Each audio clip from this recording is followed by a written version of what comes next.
صالح یو ځل بیا په طالبانو سختې نیوکې کړې دي. دا چې څه ویلي معلومات په پامیر پلس چینل کې راسره وګورئ.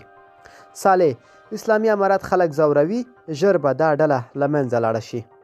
د پخواني ولسمشر لومړي مرستیال امرالله صالح وایي چې طالبان هره ورځ د خلکو کورونه پلټي او د یو شمېر کسانو د کورنیو د غړو سپکاوی کوي. نوموړي په خپله ټویټر پاڼه لیکلي چې په تېرو 21 کلونو کې یې د هیڅ کوم طالب مشر د شخصي ژوند په اړه مستند فلم نه دی جوړ کړی او نه یې ورته سپکاوی کړی دی. هغه لیکلي موږ کولی شول چې د طالبانو پر شخصي ژوند ملنډې وهو او مستند جوړ کړو، خو دا کار مو ونه کړ. موږ د انساني کرامت او محرومیت درناوی کړی او دوام لري. هغه زیاته کړې چې د طالبانو پر ضد د مقاومت پرته بله لار نشته او دغه ډله به ډېر ژر ماتې خوري. صالح همداراز تور پورې کړی چې ډیری طالبان په نشهیي توکو روږدي دي او د دوی روږدي کېدو کچه یې دومره پرمختللې ده چې د دوی انستوریا یا لوړ انستوزیا کار نه کوي.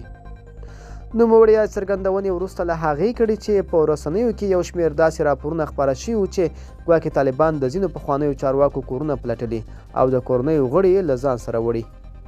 طالبانو که څه هم د امرالله صالح یادو څرګندونو په اړه کوم غبرګون نه دی ښودلی، خو له دې مخکې څو ځله ویلي چې د دوی ځواکونه د هیچ چا کور نه دی پلټلی او د ټولو خلکو لپاره یې عفوه اعلان کړې ده.